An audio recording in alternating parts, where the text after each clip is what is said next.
वाल्मिक कराड यांनी शरणागती पत्करली आहे. काय तुमची पहिली प्रतिक्रिया? प्रतिक्रिया देण्यापेक्षा मी मागणी जी करत होतो पहिल्यापासून, जी आहे मागणी माझी, आरोपीला अटक करून शिक्षा द्या, त्याचा एक हा भाग आहे.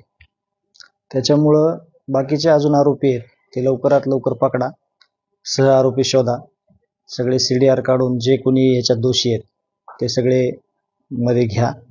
आणि ज्याप्रमाणे मुख्यमंत्री साहेबांनी सभागृहात आश्वस्त केलं तर सगळ्यांना, समाजाला, महाराष्ट्राला आश्वासित केलं की ह्याच्यातून कोणी सोडणार नाही, कोणी असू द्या, जे आरोपी आहेत त्यांना शिक्षा देणार, त्यावर आम्ही म्हणजे त्या गोष्टी आमच्या लक्षात आहेत, त्यावर ही कारवाई चालू आहे. पुढील कारवाई पण लवकरात लवकर करावी. अजून बाकी सगळे ज्यावेळेस आरोपी येतील आणि कारवाईला सुरुवात होईल त्यावेळेस मग आपण प्रतिक्रिया देऊ त्याच्याबद्दल वेगळी. आता सर बोला. आरोपी वाल्मिक कराड यांनी असा दावा केला आहे की माझ्यावर खोटे गुन्हे दाखल झाले. ते कसं ठरवणार? ते न्यायदेवता ठरवून ना, ते यंत्रणा ठरवून ना, यंत्रणेच्या तपासातून ते निघेल ना की कोण आरोपी आहे, कोण म्हणजे आरोपी नाही. कराड यांच्या वक्तव्यामागे सरकारचा काही हात असू असं वाटतं?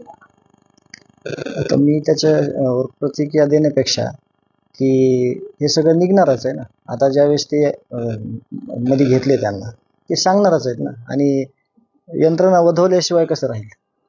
मी काही पण बोललो समजा आता तरी समजा जे खरं आहे ते सत्य आहे ना, ते सत्य समोर येईल, त्यासाठी थोडा वेळ जाईल, ते सत्य समोर येईल सगळ्यांच्या.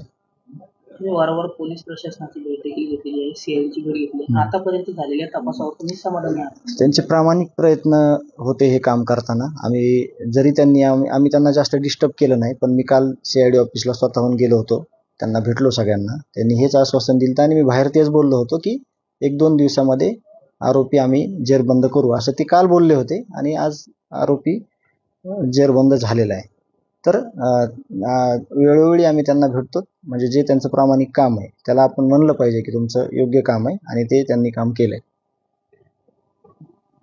एक काम करणं